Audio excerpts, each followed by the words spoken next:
everyone, and hi to Marty in particular. It's good to be back with CSP, and certainly this is a high-level Israeli component I see. I think Israel gets more exposure on CSP than they do on any other environment that I know, so thanks very much to all of you, and Ari in particular. So our question is about Arab citizens of Israel. I just wanted to start off with a whole big debate that's been going on for a number of years, but it's recently even more so. And that is exactly how we define this particular group. So just to clear up some of the definitions and some of the confusion, perhaps, let me try and suggest some of the various wide range of definitions which we see. So the old style, and I actually still go by the old style, is Israeli Arabs or Arabs in Israel. The reason some of us use that term until now is because it's very confusing when we use the term Palestinians. And people don't know if we're speaking about Israeli citizens who also call themselves Palestinians, or the Palestinians who live in the territory, West Bank and Gaza. So that's really kind of one of the reasons why all of us who deal with this issue are caught in one way or the other. Just to go very quickly through, some of them, Ephraim Karsh, who writes a great deal about this particular population, uses the term Israeli Arabs. Arik Ruditsky, who I know well, uses the term the Arab population in Israel, or Israeli Arabs. So he tries to, this is a little bit more neutral than Israeli Arabs. Then you sometimes have Palestinian Arabs in Israel, which is quite often the academic term. So if you ever see Palestinian Arabs in Israel, we're speaking about the same group that I am. A colleague of mine, John, uses the term, when he speaks about the Christians, Palestinian Christians in the Holy Land. The Central Israeli Bureau of Statistics says Arabs. Another Foreign Affairs often uses minorities. Then you have the New Israel Fund, which uses Palestinian citizens of Israel, also Israeli, Arab Israelis, Arab Israelis. The Council of Foreign Relations, the American organization, I've given some presentations to them when I was in the States, uses the term Arab citizens of Israel, which is quite unusual. So just to realize this ongoing question of basically, should the population that we're speaking about today see themselves as Palestinians who live in Israel, or are they Israeli Arabs, or exactly what they are? And just like Jews probably around the world want to define themselves in the way that's most comfortable to themselves, I would say that that's possible with the population that we're talking about. Sami Samucha, one of our top survey people in the country, produced something very interesting about this group in 2018, a few years ago, where he said that 58% of Israeli Arabs recognize Israel's right to exist. That means that almost 1/3 of the Israeli Arabs do not believe that Israel has a right to exist. This means you can immediately understand that the people who we're talking about, the almost 2 million people we're talking about, are very, very divided.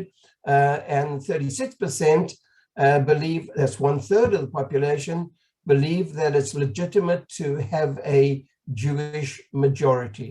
So we see the political issues are very, very important. But I think even more significant is the survey from last year by Camille Fuchs from Tel Aviv University, who came out with a fascinating comment, which I don't know if it's actually true still this year, where when he asked this 2 million population, who are you? 23% called themselves Israeli, and those by and large would be Druze and some others. Half of them use the term Israeli Arabs, and only 7% use the term Palestinian. Confusing, but let's get on with the main topic.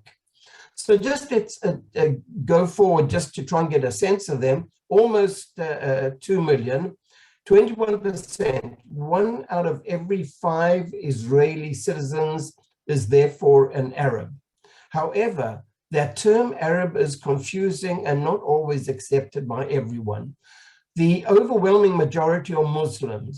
By the way, almost all of them are Sunni Muslims.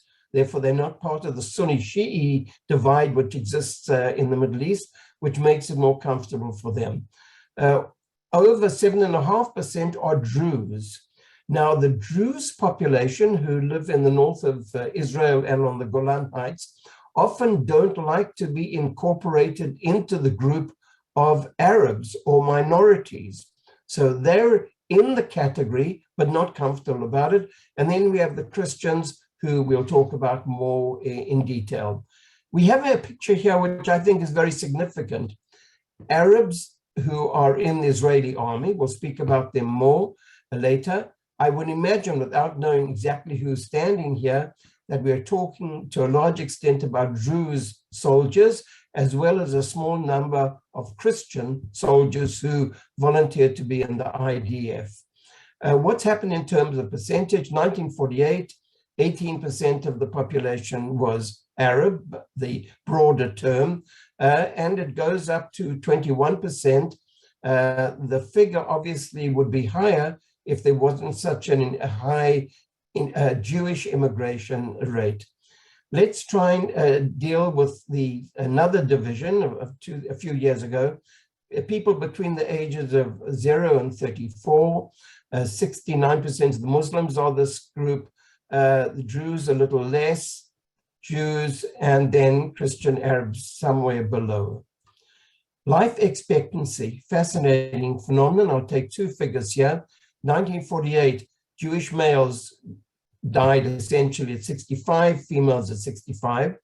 The Arab males quite a lot younger than the Jews, and the female Arabs obviously quite a lot younger than the female Jewish women. 2018, the last accurate figure we have, we find that the Jewish men and women have a much more developed longevity, and the Arabs, males and females, are also very high. In fact, these two figures of males and females indicate that the Israeli Arab population have the highest longevity rate of all Arabs in the world, and it is believed even higher than the Arab population in the United States. Last point, just to get a sense of some sort of statistics, fertility rates. One often used to hear the expression, we should have more children in Israel because the Arabs will soon have a larger number. We're talking here about citizens. We see that the Jewish average is 3.2 children per family, Muslims is 3.2, Druze is lower, and the Christians are even lower. So this kind of image that internally the Arab population is going to get overwhelm the Jewish population, which you sometimes hear, is in fact incorrect. What are the main issues? And I've tried to divide the presentation into some of the central issues which face this population. And I would say, if anyone would say, give one answer to the question of what really bugs this 20%, 21% of Israel, I would say it's a land issue. The land problem started essentially in 1976 for the demonstration, where there was a whole question of land expropriation. Land was being taken away from some of the Arab villages, and 6 Arabs were killed. Later, a few years later, in the year 2000, somewhat 14 years later, there was the largest demonstration, except, by the way, we've just had in May this year, where 12 were killed. And this led to the Or Commission. I would say one of the interesting parts about Israel, and I discussed it in an earlier session, is the very high number of commissions of inquiry that we have in this country. When anything goes wrong, just for example, the escape of a number of jihad prisoners from Israel, there's immediately, how did they get out of the jail and what are the implications? Immediately a commission of inquiry is set up. I think it's a very important issue because commission of inquiry is an open inquiry. And if you call to the commission to give evidence, you have to come, you have to turn up. Therefore, politicians can't hide and say, they don't want to. So just to bring up a few points of this very important oral commission, 3 people on the commission came up with some very important issues, and this is a summary of a lengthy report. In terms of what happened in the 2000 land riots, the oral commission noted the following: thousands participated in many locations at the same time. The intensity of violence and aggression expressed in the events was extremely powerful. Unfortunately, as you'll see as I'm going through my presentation, this issue of violence will come up on a number of other occasions. The Oral Commission was particularly critical of the government and noted that in the government handling of the Arab sector had been primarily neglectful and discriminatory. The state must initiate, develop, and operate programs emphasizing budgets that will close gaps in education, housing, industrial development, employment, and services. Special attention should be paid, and Marty would be interested in this, to the living conditions and hardships of the Bedouin. Now, I took this quote out of the Oral Commission because I think it says a great deal about something which was recognized by the Commission in 2000. We are now 20 years later or so, and we'll see that many of these issues are still with us today. The Oral Commission concluded that the state's obligation is to act towards its Arab citizens with equality and justice with regard to land use. Just let's look at this picture just for a moment.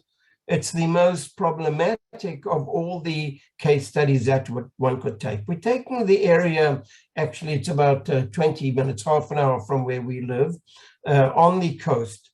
Here we have the wonderful city of Caesarea, where there are 807 residents per kilometer. On the other side, we have the kibbutz Magan Michael, which has 304 residents per kilometer. Here we have Jiskar al-Zarqa, which has 9,178 residents per kilometer. Now, I must be honest and emphasize that this is the worst it gets, but it's very, very serious. Going into this area over here, it is something having come out of Africa that I think it's kind of pretty much the worst that I've seen. It looks something like Soweto for those from South Africa. The only redeeming feature is that it has a sea coast here, but it's not developed. This little area on the coast, if this was developed and made into a tourist resort, it would be very, very useful for them. But this is a highly depressed area, and it's a violent area, and this is really the worst of what we can see. But we have to, in any society, look not at the top 10%, but in my opinion, always try to look and see what's happening with the bottom 10%. What's the economics and education which this population is involved in? Firstly, a fairly large number of them are in isolated villages with poor transportation, which means that this is going to make it, just by definition, it's the same obviously in the United States.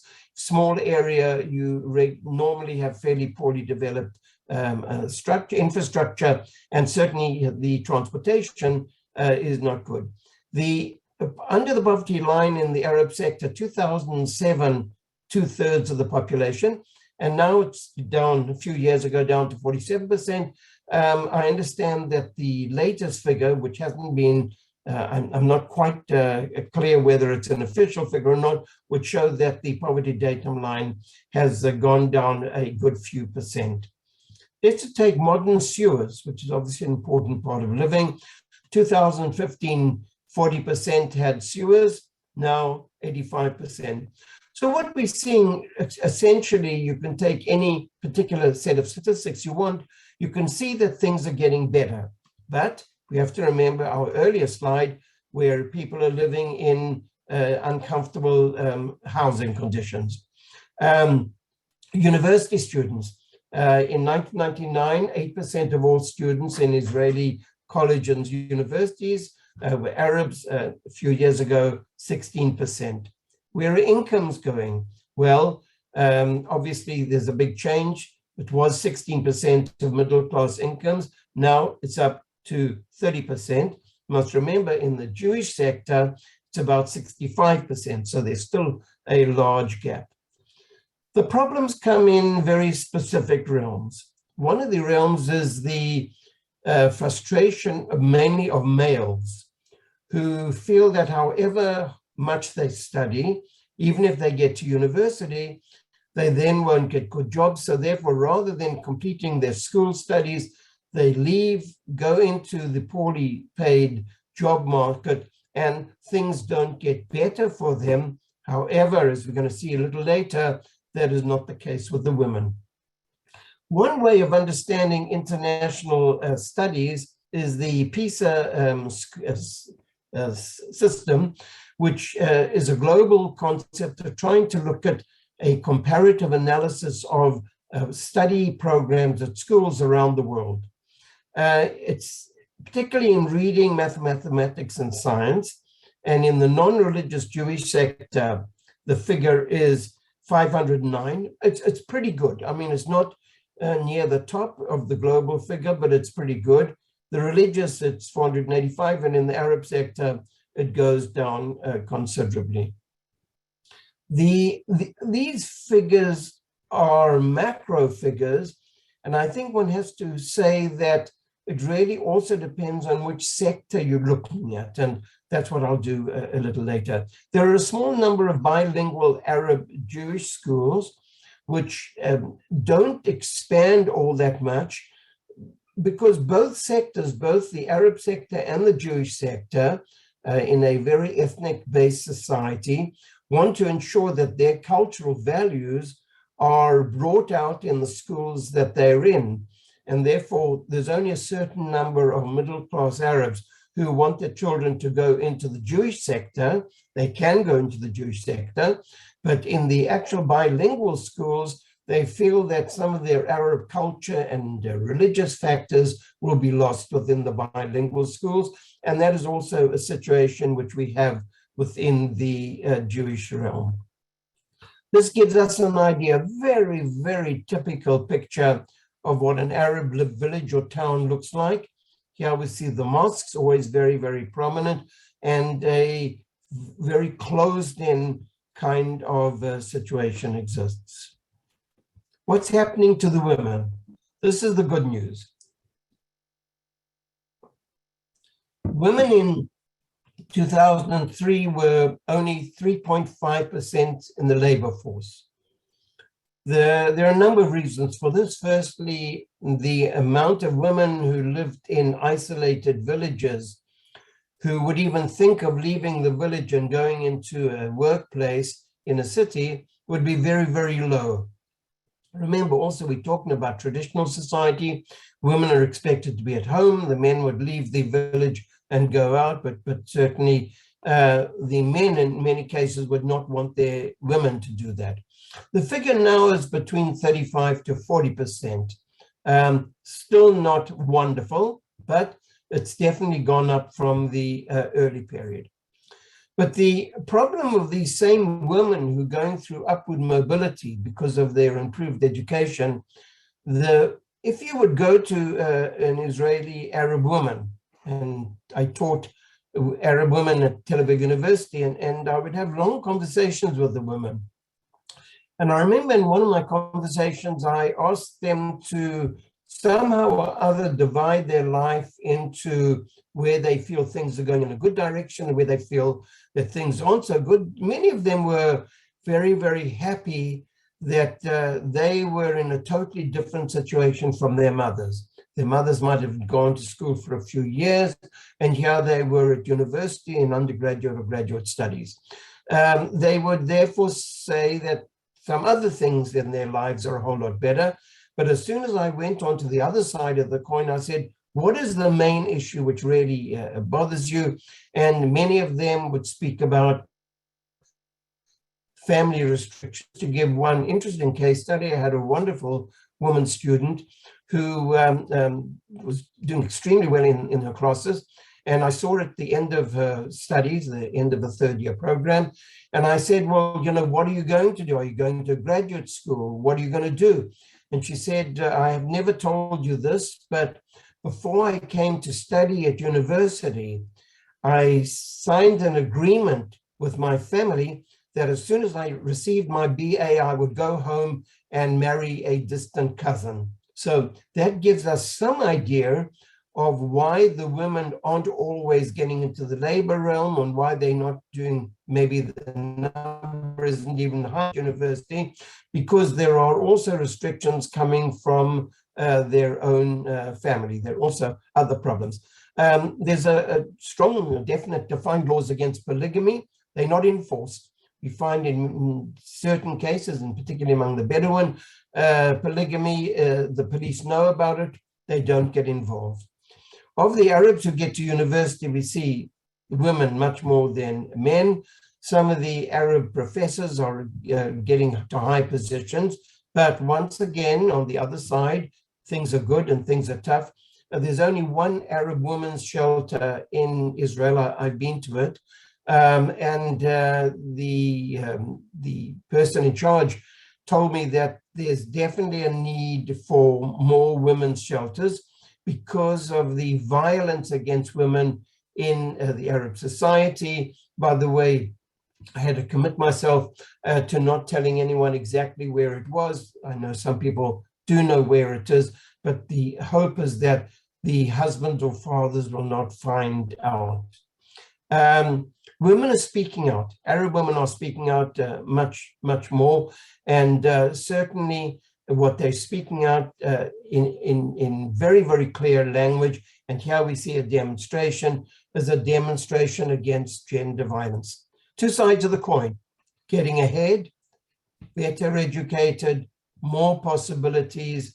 At the same time, gender violence and violence in other ways. And those same women who experience gender violence may at the same time be in this interesting category of breaking the glass ceiling, where we see, and I think it's an interesting combination, where we see Arab policewoman in a soldier here in a combat unit, and in women who have gone into various other realms.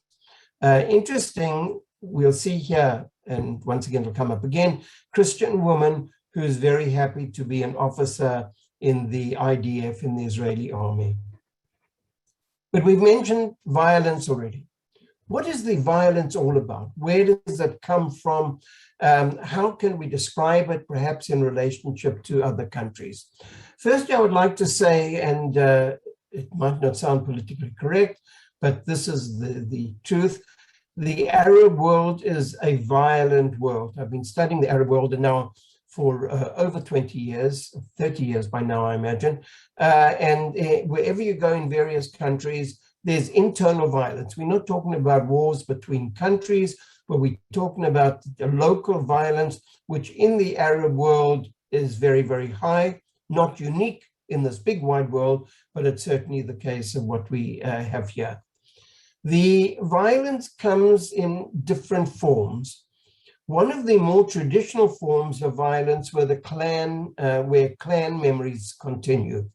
For example, in this whole issue of honor killings, which I'm sure many of you know about, but just to clarify, an honor killing is when a woman is understood, or there's a suspicion that she is having some sort of relationship with another man before marriage. In the traditional society, the brother or the father is then required to discipline the sister or the daughter, and that discipline can often lead to killing one's family member.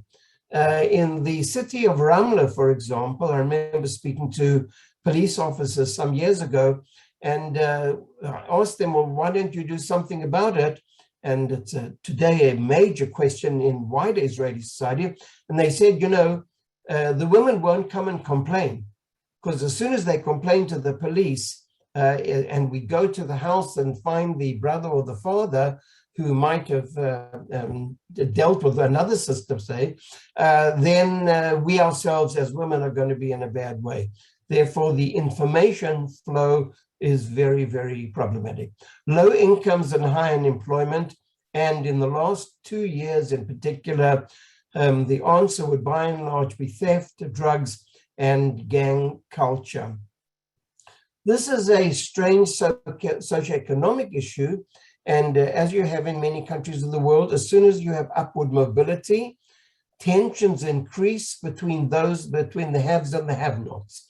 So in Israeli society generally, one shouldn't think of the Jews as the haves and the Arabs as the have-nots, because as we saw in an earlier figure, 30% of Arabs are essentially in the have section, and they're looked at with great envy by the poorer members of their villages or towns, and because they're living so close together, that brings about tremendous attention. The request is always for more police. Recently, a decision was made to increase the number of police in Arab environments by hundreds. It's not an easy project, but it will be getting better.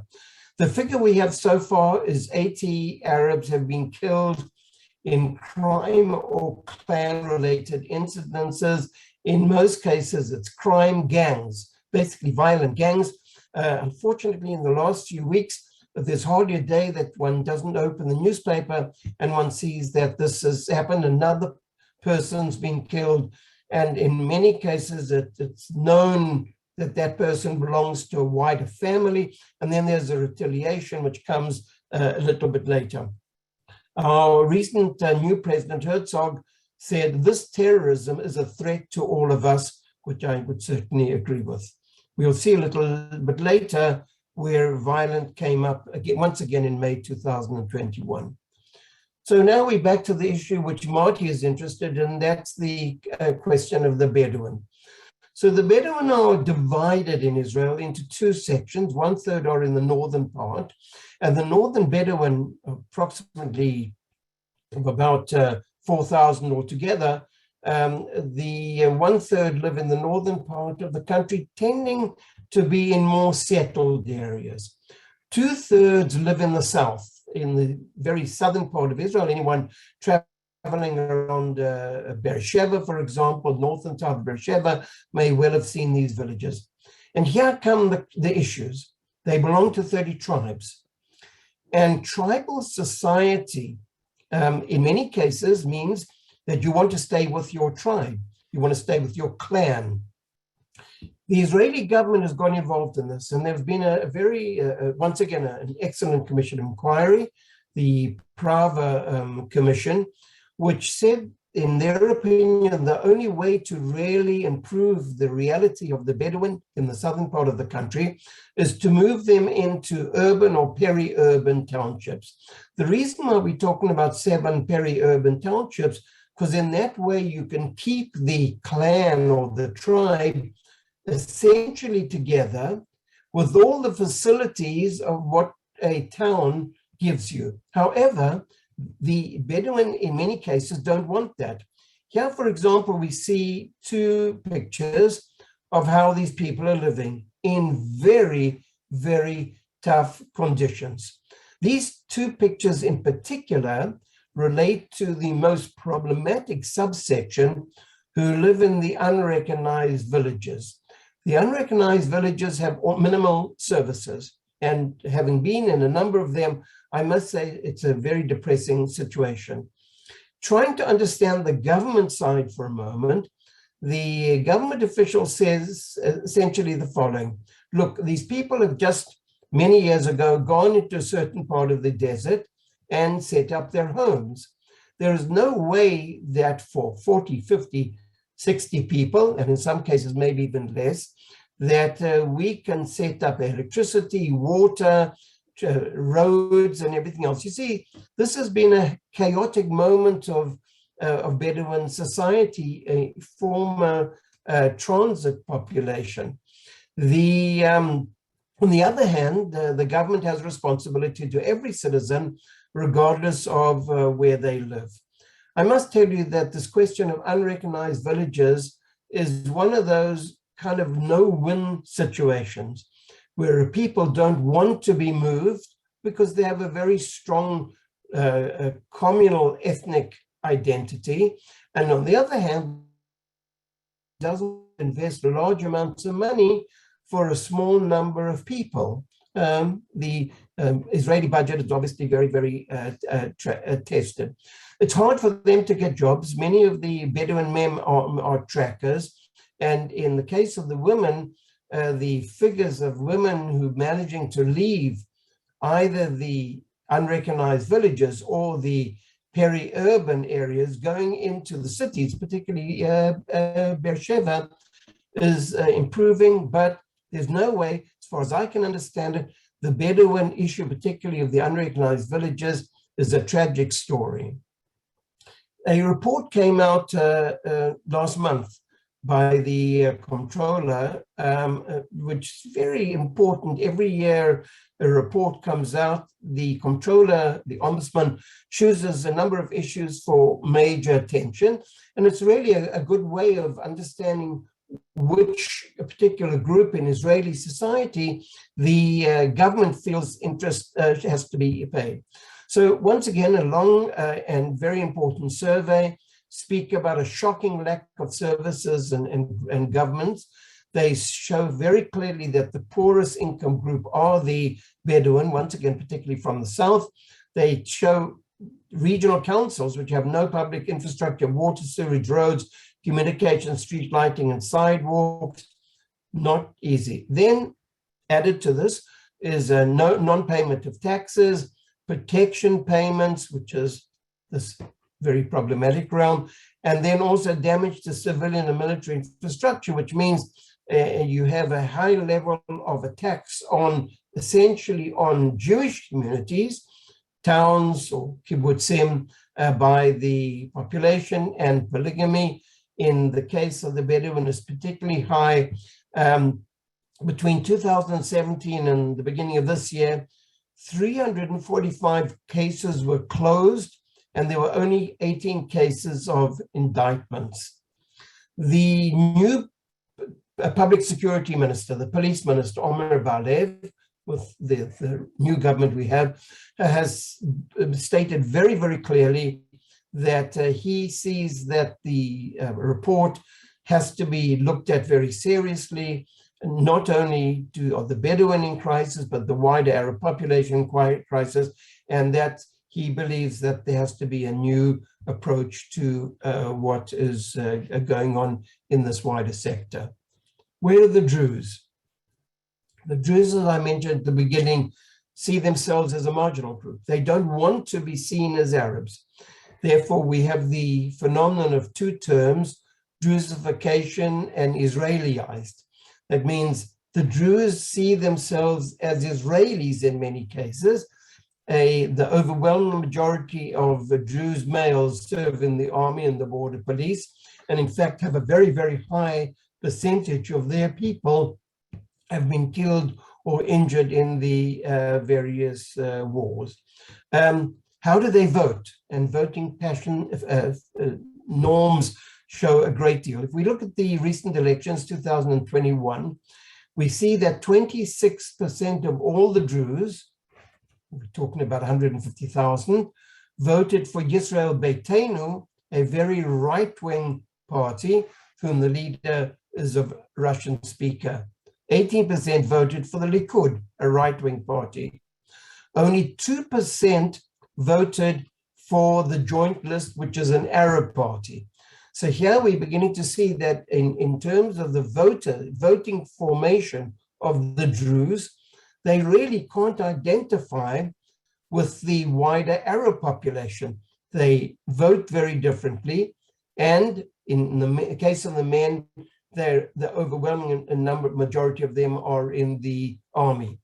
So they're voting for the right-wing Jewish parties, and then if they don't vote for that, they vote for Yesh Atid, left of center, Meretz, leftist party, and a small percentage Shas. This, by the way, would indicate the more religious Druze who want to vote for a religious Jewish party.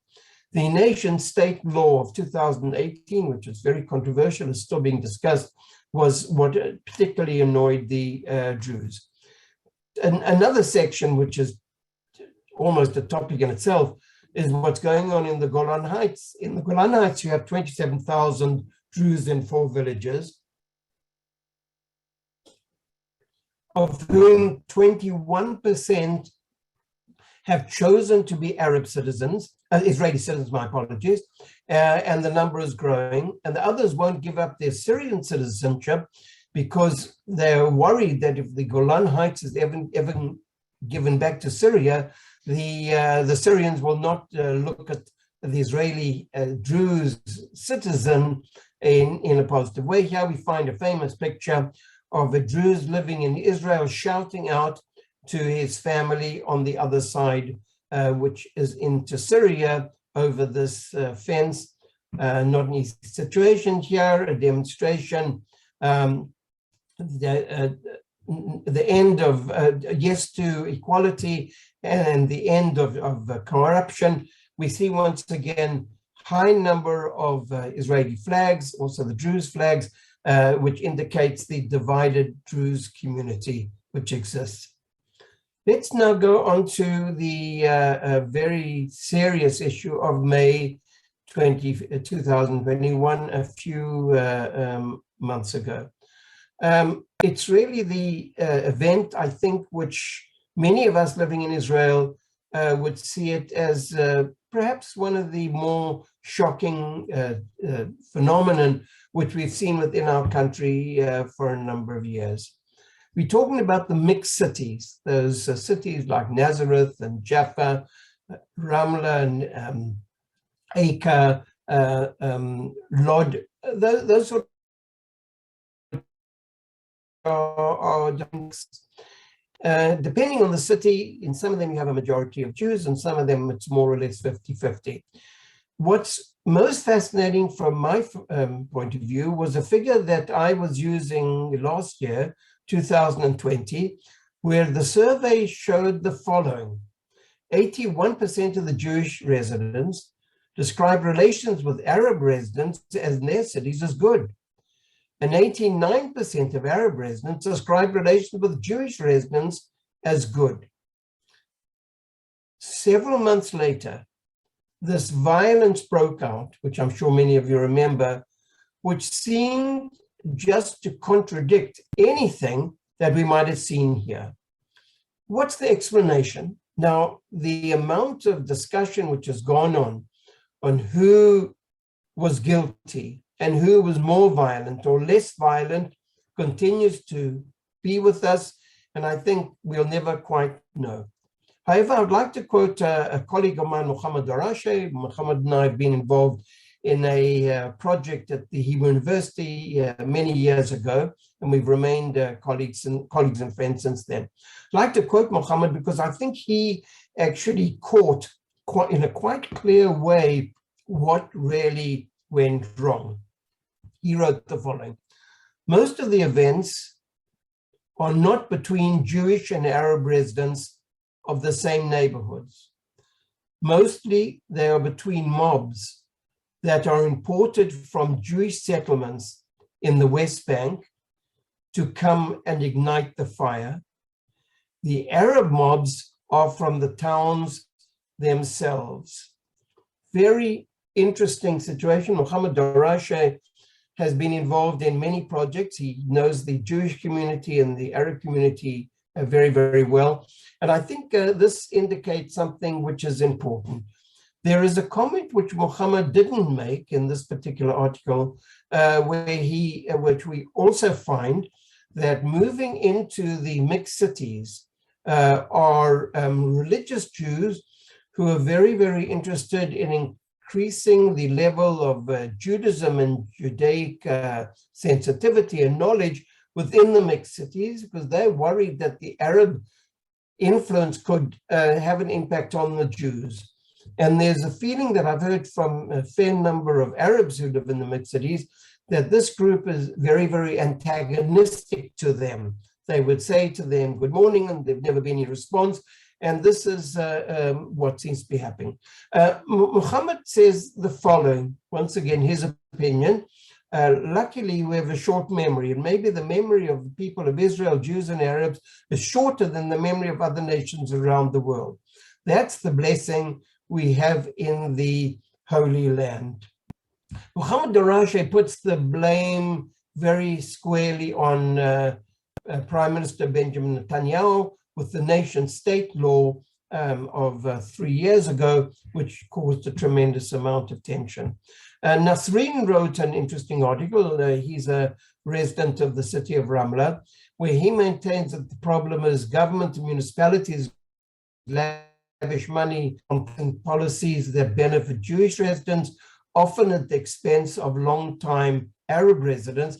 I must add one point here, is that outside money which comes into Israel are often from Jewish organizations and federations, which are given to Jewish communities and not to Arab communities. Arab countries are very, very reluctant to send money to support Arabs within Israeli society.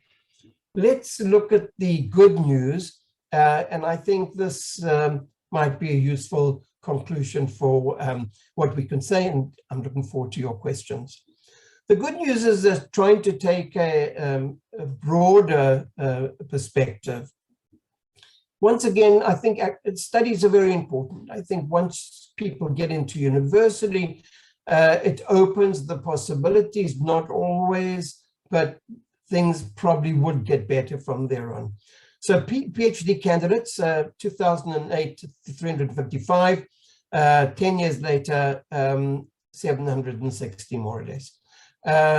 One feels it and sees it within the university. I taught for several years at Hebrew University and then 40 years at Tel Aviv University, and you could feel it on the campus. You could definitely feel there was a defined Arab present on the campus. The year of 2020 gave a remarkable additional statistic. 50% of all the pharmacists, 24% of all the nurses, and 21% of the doctors and 19% of students in universities and colleges are Arabs. Now, just let's try and put this in perspective. The Arab population is a poorer population, an underprivileged population by and large, and yet, in terms of what's happening to them, their figures, they're 1 out of 5, 20% of the 21% of the country. These figures are extremely impressive. As soon as one goes into an Israeli hospital, it is very, very likely that within a very short period of time, you'll be coming into contact with an Arab nurse or an Arab doctor. Money is going into the project. Although we saw the criticism of Prime Minister Netanyahu, we see that his government decided on a budget in 2019 of almost 3 billion. Not all that money has yet been designated, but it will certainly improve the situation as time goes by. As I mentioned initially, longevity is high. Al-Fahim, a news which came out a week ago, shows that Al-Fahim, which is a gigantic town, Arab city, it's the third largest Arab city, and this is the first time that an Arab locality since 1948 has been given a significant amount of money and more land. And here the plan is for 15,000 new housing units and business centers with an investment of $250 million. Good news, maybe late in the day, but very important. When we look at the surveys of Jews asking how they look at the Arab population, there is no doubt whatsoever that a certain percentage are, to put it mildly, deeply racist. Certain Jewish populations are racist. I think we have to recognize that as being a reality. However, it seems to be that the broad sections of Israeli society would agree with this comment, that the situation should not increase discrimination and exclusion, but rather to reduce them and thereby to encourage a stronger sense of identification.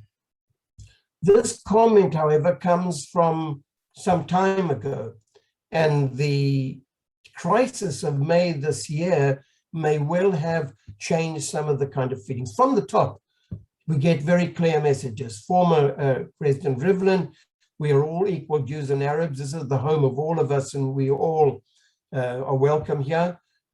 President Herzog, Bushi Herzog, I will set out every morning to be the president for all. We see more Arabs are going into the army. This group particular, the increase is very much with the Christian Arab population, mainly from the Nazareth. There are a significant amount of projects which are hoping to develop, which do help to develop the Arab sector. And the final comment that I can make is, will the cooperation with the UAE, as well as Bahrain, Morocco, and other countries that we're beginning to develop relations with, will this open the greater investment? For example, with the UAE, in terms of its investment, look carefully at the local Arab population and allow the Arab population to become traders with them, having a common language and a common culture, and maybe with things getting better, that will be of tremendous advantage to the Arab population. Thank you, and over to you. Thank you. Paul, will you unshare your screen so we can see you better? Okay, great. Okay. So thank you for that presentation. It's great for all of us to understand better what's going on in Israel and the different groups. People have asked lots of questions. We'll try to get it as many as possible. The first question I have here you didn't talk about was intermarriage. What is the percentage of intermarriage between Jewish Israelis and Arab Israelis? And has it been increasing, or is it decreasing or stabilized over the last 10, 20, 30 years? It's almost not a statistic, which means people who study that particular topic, we've got 5 or 6 sociologists who deal with things like this. It's almost a non-figure. That means when a Jew and an Arab marries, it's spoken about because it's so unusual. So, you know, I think maybe it's a 0.1 or 0.2, something like that. And the figure doesn't seem to be increasing. The reason is, by the way, among other things, the schools are separate, the living conditions are separate, the amount of Arabs who go into the army is limited, and army relationships are quite often the framework where people get together and find their spouses. So I don't think there's any real indication that the figure is going to go up. And as far as I know, it hasn't really changed. You showed us the beginning example of the land challenges that Arab Israelis have. Which is, like, if you wanted to see the best example of an Arab Israeli village in Israel, which has succeeded and has a great infrastructure, would that be Al Fahim, or is there a different place that you would go to? I'll tell you when you go into these cities, you see there's a tremendous difference between the rich and the poor. You go into parts of Al Fahim, it looks, you know, you would imagine you're in a regular, comfortable, middle-class Jewish area, but you go sort of down the hill and the possession looks different. There are in Nazareth, by the way, in the city of Nazareth, because there are 2 Nazareths, there's an Arab Nazareth and a Jewish Nazareth. There's a small part of Nazareth which is very nice, but most of the city is poorly developed. The truth is that what we see in the last year or 2 is that middle-class Arabs find it very, very difficult to find suitable living conditions within the Arab environment, and are moving very slowly into some of the Jewish towns. It doesn't work all that well. Personally, on a regular cultural level, the 2 groups are very different culturally, Jews and Arabs, but more so, we have to go back to a point that I mentioned. There is racism on the Jewish side, and many Jews would not be too comfortable with suddenly a fairly large Arab family joining in, although, to be honest, the families, Arabs who would go to live in a Jewish town would tend to be, you know, the 2, 3, or 4 children kind of family. So we're in a situation of tension. The country has not done a good job. one has to put this on the table, has not done a good job of, at least in the case of the Jewish population, the majority population, really explaining what is happening within the Arab sector. I remember when I was in the Israeli army and used to go and lecture, I would be horrified when I realized that how many Israeli Jews born and bred in this country, second or third generation, had never in fact had a friendly conversation with an Arab. So if you have that kind of situation, you're really, going back to your initial question, you really have a situation where if you're a wealthy Arab, the best alternative is to try and find a limited amount of land in Fahim or some of the other areas. A little bit of area of Akko is nice. That's not a great deal of possibilities, to be honest. Thank you for answering that question. You talked about the birth rate and longevity, comparing, I mean, of course, everything we're talking about are Arab Israelis. So these are Arabs, or however you want to use the term. All Arab, these are Arab Israeli citizens. Arab right. Israelis. So within the borders of Israel, we're not talking about West Bank. So no. can you West compare? Bank is totally different. Right. So can you compare birth rates and longevity between the two populations? Oh, absolutely. The difference is unbelievable. So in the Israeli Arab population, it's somewhere in the region of, depending on, by the way, we saw that with Christians, it's much lower, with Muslims, it's a little bit higher. It's more or less 3.5. When you go into the West Bank, you're getting into 5, 6. And when you go into Gaza, you're getting 7, 8, 9, 10. So this is really very different kind of conditions, which in a sense, just to add on to that, make it all sometimes even quite awkward for the Israeli Arab citizen to interact comfortably with the West Bank Palestinian or with the Gaza Palestinians, because they're in different kind of conditions, of which the number of children obviously have a tremendous effect. And I assume longevity, lifespan as well is very different? Very different, yeah. In the West Bank, it's quite high. In Gaza, it's somewhat lower. The gaps, by the way, have closed. Even within Gaza, the conditions are tough there.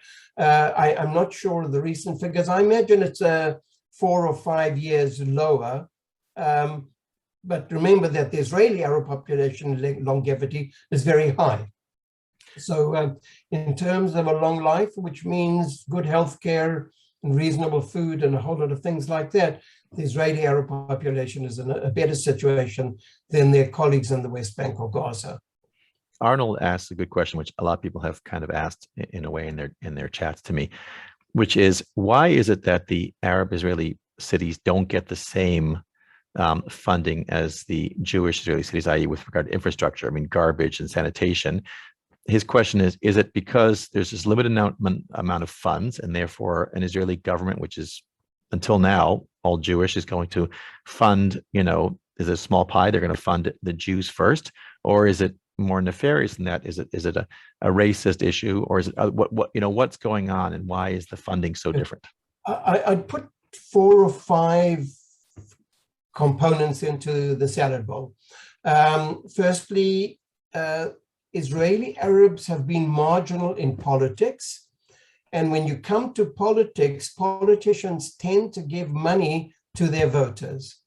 The Arabs have not been a powerful voting sector and therefore couldn't influence government. So that's a political reality that you find around the world.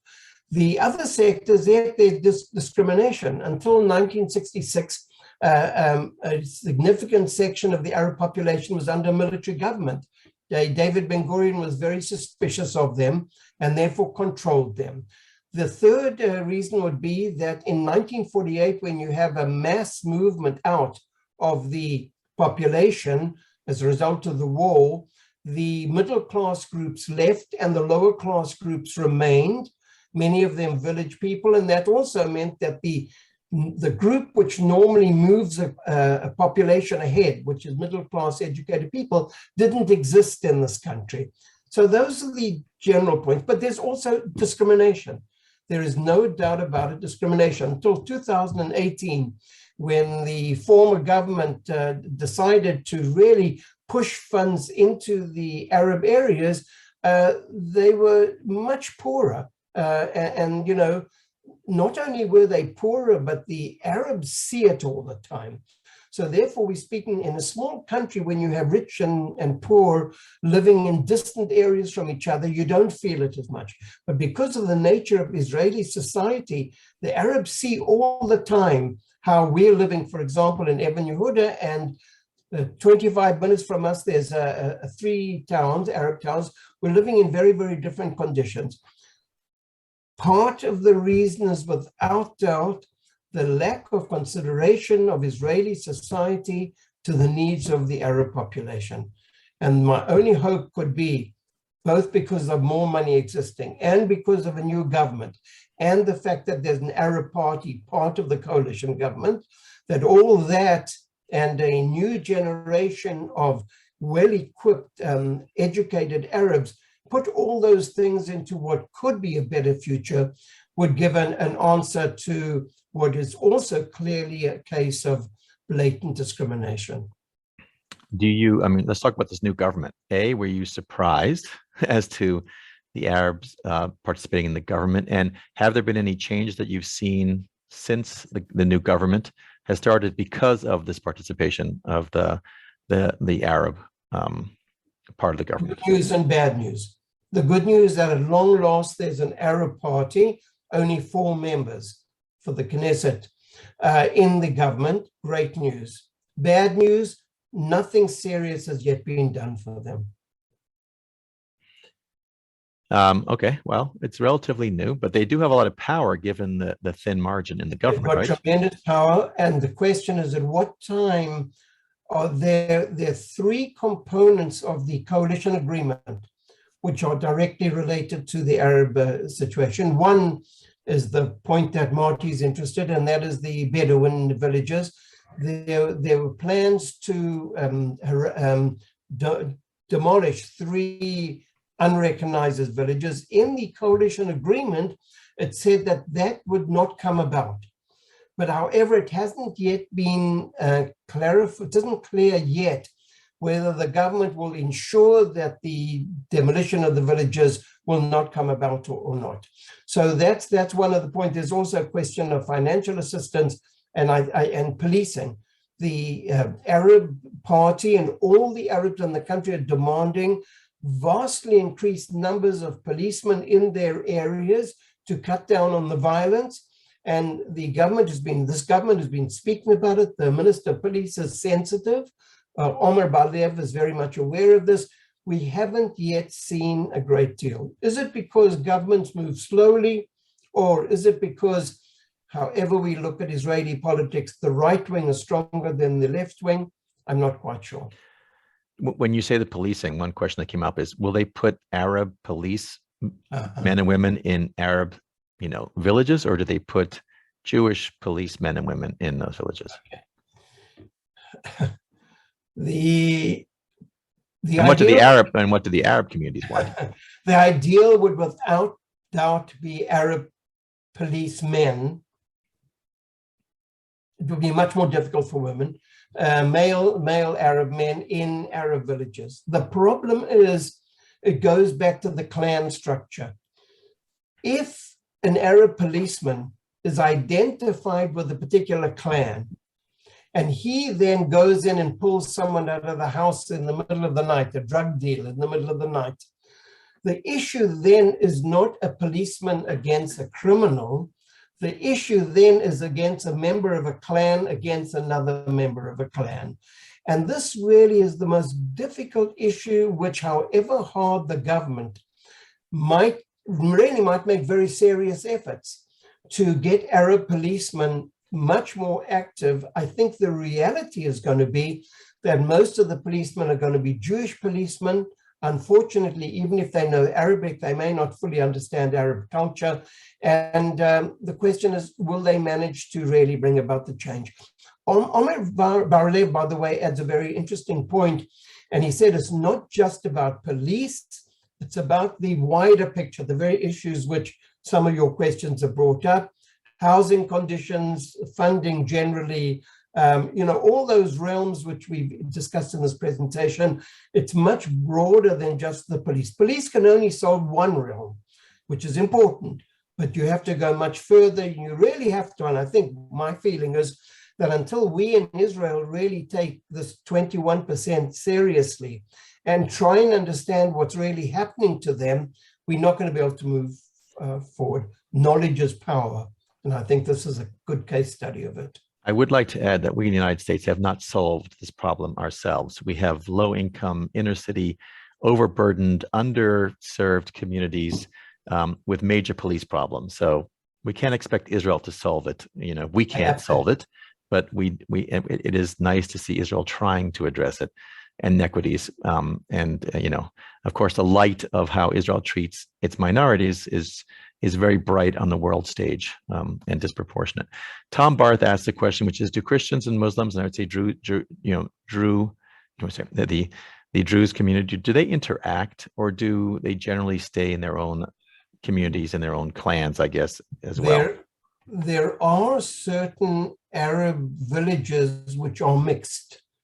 You would have Muslims and Christians, for example, in certain villages and towns. By and large, they would prefer to be in their own subgroups. You know, you would,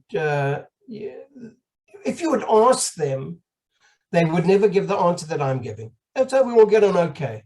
But the reality, when you start looking at where people are living and who they're interacting, certainly who they're marrying, you begin to realize that the three groups are very, very separate. I think you froze there. A few cases of Christian Arabs marrying Muslim Arabs. I don't think the parents were very happy. Lois asked about the New Israel Fund and I guess the Abraham Fund, and don't they help to fund Arab communities? Absolutely, that's the good news. Didn't have time to go into all the details. The New Israel Fund is fantastic. Long before any other NGO was really aware of what should be done, the New Israel Fund was dealing with it. The Abraham Foundation, I was even on the board, one of the boards for a very short period of time. They are very, very good. Mohammed Dorashe, who I mentioned earlier, has been very involved in that. There's the Givat Chaviva, by the way. The Givat Chaviva has an amazing project. I think that's one of the most exciting projects which is done in Israel, where they training Jewish teachers to go into Arab schools and Arab teachers to go into Jewish schools. And by the way, as soon as they happened, and it doesn't always work easily, that makes the position different. From my own experience, coming from outside of Israel, I found that when I sat in a classroom with an Arab student, and certainly when I was teaching Arab students, that was the best way that I could actually see them just as regular human beings without having to use a whole lot of categories around it. So this is where those kind of organizations, the NGOs are two of them that you mentioned, and there's some other ones which are very good. By the way, you know, just to make another point, after this crisis of May 2021, which depressed many of us, all the people that I know, we were absolutely horrified. The amount of people who then went to those villages, Jews who went to those villages and apologized in the name of the Jewish people for what had happened, was very, very impressive. The social media was covered, you know, I mean, you can't tell you the amount of correspondence that was going on between Jews and Arabs, both sides saying this was terrible, we must ensure it shouldn't happen again. So even on the days when I get depressed about some of these issues, I must say there's always a bright light out there, sometimes on the government level and certainly on NGOs and individuals who go out of their way to make a difference. By the way, it works from both sides. Ahuva has noted a few things, one of which is the largest pharmacy in Israel is Super Farm and was established by and owned by Arab Israelis. So she says the majority, if not all, the pharmacists are Arabs in, I don't know if it's in Super Farm or in general, but it's very interesting. And again, I assume it's correct because Ahuva said it, but I wanted to share it. It's very interesting. Well, you know, it's absolutely true. Our local Super Farm has an Arab woman there. Our local healthcare system, Kupat Cholim, we have 3 pharmacists there all the time. Almost always all 3 are Arabs. So it's really a phenomenon. And you feel it sometimes, by the way, very much in hospitals. You could well be on Yom Kippur, for example. If you you had to go to hospital on Yom Kippur, 99% of the chances are that you'd be served by an Arab. Can you comment about what's going on with COVID and the different communities? So how are Arab Israelis doing with COVID compared to the Jewish Israelis? Two sectors are unimpressive. At the Arab sector and the ultra-Orthodox sector. Those are the two sectors. Every kind of statistic which we have show those two sectors. You know, we now, most of us are on the booster, on the third shot. If you went to many Arab areas, they haven't had the second or the third, and that's also true with certain parts of the Haredi ultra-Orthodox. So I think the figure is about a third less than the norm. By the way, when hospital figures are given, we see that in certain parts of the country, the overwhelming number of people who are in serious condition are obviously the unvaccinated, but particularly the ultra-Orthodox unvaccinated in certain parts of the country. In other cases, it's obviously the Arab population. We're going to finish up with Bernice. She had wants to ask or say something, so I'm going to let Bernice have the last word because we've gone a little over time. Bernice, I'll unmute you. Go ahead. You have to unmute yourself, though. Thank you.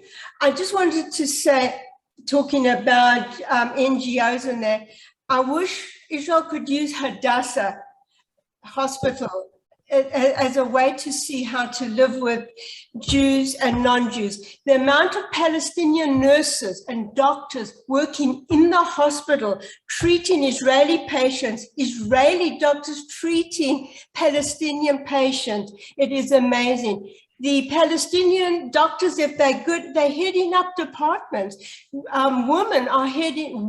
Palestinian women are heading up departments in Hadassah Hospital. It is absolutely amazing, and I wish the rest of the country could learn and see how they're doing it. And I've met many of these people personally myself, and it's truly wonderful to meet them and how grateful they are for what they've got and what they're doing. And they all live together there. They work together, they live together, no animosity. It's truly amazing. And I wish we could use that hospital as an example of what we should really do. By the way, Bernice, you're absolutely right. When I was giving the figures of doctors, nurses, and pharmacists, obviously that goes into the hospital realm. So, you know, you see that in all. It's true of Hadassah, by the way, it's true of all the hospitals. In the northern part of the country where you have a significant number of Arabs, you'll see it even more so. But let me just end on a final comment about doctors and nurses. It's out of our main topic. But, you know, during the Syrian civil war, which has been absolutely horrendous, over the years, there have been a fairly significant number of Syrians who would come into Israel secretly, be treated in the northern hospitals because so many of the staff are Arabic speakers there, looked after, and then sent back into Syria. I absolutely agree with you, Bernice, that the story of the medical realm and the academic realm, and by the way, many other realms, the legal realm as well, the computer realm, in all those realms, the fact that we have a developing Arab middle-class population, I'm using the term Arab, Israeli Arab, because I want to differentiate it from your term Palestinians, which might be confused with those in the West Bank, but the Israeli Arab Palestinian, if we want to use that term, we see there are definitely good signs. There's definitely good news out there. At the same time, you know, just let me say what I think many of us know. You can meet 10 wonderful people, but if one person says to you something which is racist or anti-Semitic, you remember that point, and quite often you forget the others. And I think it's this kind of situation which societies have to understand to somehow differentiate between a minority which is racist on both sides. You have racism from the Arabs towards the Jews and Jews towards the Arabs, and to try and kind of realize that in reality, I still do believe that most people want to just live good lives. one has to move ahead, particularly in the topic that we've been speaking about today, which is a difficult topic, but rather let's talk about it than deny that the challenge exists. Thank you. Thank you, Paul. Thank you, everybody, for being with us. Thank you, Marty, for instigating this program today. See, we listen. So when you send questions, you never know. It could end up with a speaker, it could end up with a whole program. Very much appreciate Marty and his questions about the Bedouin community, and hopefully we got some answers today, or at least we learned a lot more about the complexity that is Israel. And we all know about the challenges. It's nice to hear about the good stuff that's going on in Israel, and I think Paul's leaving us on an optimistic note, and let's hope that we continue in that realm. So thank you, everybody. Have a great Chag, Moedim L'Simcha to everybody. Enjoy your Sukkot, and I hope you get to spend quality time with family and friends carefully in the Sukkah. I will send a follow-up from this program with some links and things to read about. Paul, if you have a handout, we'll share that as well. Thank you, everybody. Take care. Goodbye. Be good. Be safe. Chag Sameach. Hopefully we'll all get to Israel sometime to go see some of this stuff in reality. Okay. Oh, Paul, I'll just chat with you when people are leaving. The funny thing about one of your pictures is I've seen pictures of Arab towns, and they have, two big mosques.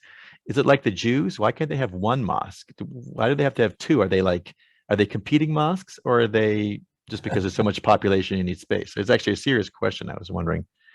You mean you're talking about the village, the three areas, the Caesarea and the kibbutz. Is that what you're talking about? Yeah, I've seen pictures of Arab villages, and instead of having one big mosque, they have at least two. Oh, the mosque. Sorry. Yeah, mosque. And my question is it like the Jewish community? They have, because there are a lot of people there. Okay. So, but I mean, are they? No, it's they're not because competing. Right. It's not like the Jewish world where you have break off. Okay. No. You have to. The mosques is because there's a large population. Okay. By the way, there are certain differences. There's certain definitions. Some are kind of like the rabbi, the preacher, rather than the others. But essentially, it's because of the numbers. Just so many people in the mosques. You just need the numbers. More mosques. Okay. Well, when we get to Israel, we hope to investigate further. Thank you, everybody. Thank you again, Marty. Talk to you guys soon. Keep Bye.